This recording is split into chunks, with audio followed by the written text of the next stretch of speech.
The question is, how much is my workers' compensation case worth? That depends on three things: future medical, future lost income, and your impairment rating. Let's talk about medical first. In Georgia, medical is 100% on the dollar. There's no co-insurance and no deductible. As long as you have a problem related to your injury, they have to pay. That's limited to 400 weeks unless your case is catastrophic. And then you can draw those benefits for the rest of your life or until you settle your case. The second thing it pays for is what we call lost income or temporary total disability benefits. And those benefits are paid weekly at a maximum rate of $575 in Georgia.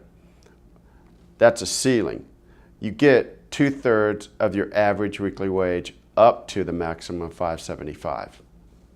The third thing it pays for is what we call money for permanent impairment, or PPD benefits.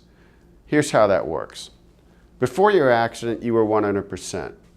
Let's say that after all of your medical treatment, you get back to 80% of what you used to be. You'd have a 20% impairment rating. And based on that 20% impairment rating, you'd be entitled to a certain amount of money. Those benefits are also paid weekly, but those benefits are not commenced until after you've stopped drawing your lost income benefits. You've gone back to work, you're making as much money as you made before, and then they'll commence what we call money for permanent impairment. When you settle a workers' compensation case, you give up your right to these three benefits: future medical, lost income, and impairment rating. And in exchange, you're paid a lump sum of money and you part ways. You will be required to sign a resignation.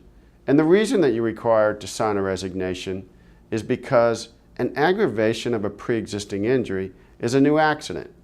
You settle your case today, you go back to work for the same employer, injure the very same part of your body, and you'd settle the next day and the next and the next. There's no end to it. When they settle, they don't ever want to see you again, and they will require a resignation. Once I have an answer to these three questions about future medical, lost income, and indemnity, then I can begin to evaluate your case.